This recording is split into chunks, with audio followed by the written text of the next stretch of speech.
Now, the Rolex OP has always been an underdog watch in Rolex's lineup, but ever since they released the OP in these new colorways, it just seemed to resonate with a lot more people. However, I'm here to tell you that the last generation of OP cases were actually better. Now, before even diving into which one is better or which one I prefer, let me give my case on why I even own a 36mm Rolex OP.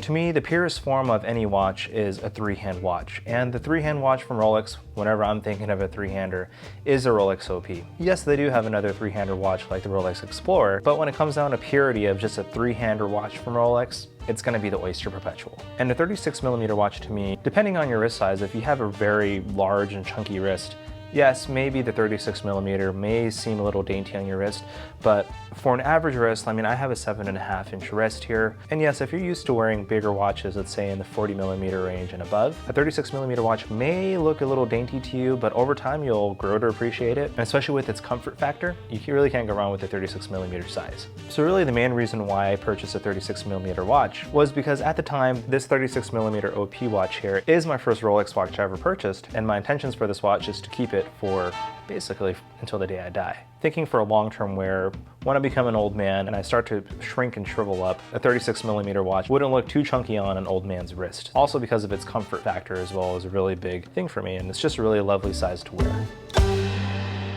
And now a quick word from today's sponsor of this video.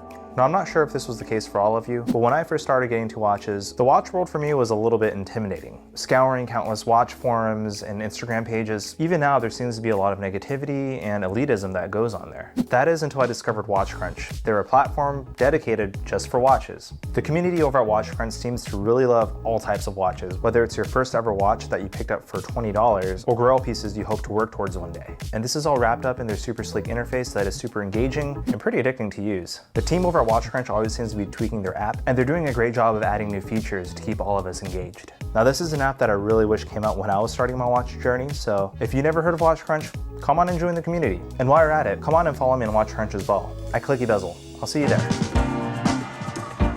If you look at the new reference of the OP, internally, yes, everything about the movement is better. It has a longer power reserve, and also a great addition is its Easy Link extension, which I can actually appreciate that. However, when you compare the actual case size to the last generation, I actually prefer the older case size. So if you're looking at the older reference, this was actually the first set of OPs to introduce the 904L steel on it, and also a new beefier maxi case. And that was really the selling point for me on choosing this 36mm watch, because yes, even though it is 36mm on the wrist, it wears a lot more substantial than you think it does because of its thicker lugs. Now, in comparison to the newer reference, that's where the differences come in. If you take a look at those lugs, they're actually shaved down just a bit, but just a little bit enough to wear a little bit more daintier on your wrist. Now, for some of you that have lower than average wrist size, this is probably the best size you can get, aside from an older 34mm Air King.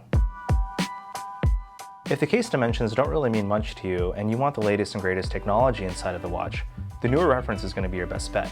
But if you're a little bit shy to wear a 36mm watch, or it's your first 36mm watch you're going to purchase, I would recommend going for the older version with the maxi case, because it wears a lot larger than what you would think it would. If I had to choose one, I would have to choose the previous generation with the maxi case. It's just more aesthetically pleasing to my eye, and it doesn't wear as dainty as the newer version. So let me know in the comments below which one you prefer. Do you prefer the new 36mm or the older one with the maxi case? Also, if you've never experienced a 36mm watch on your wrist, would you ever consider doing so? Well, I hope you enjoyed this quick video.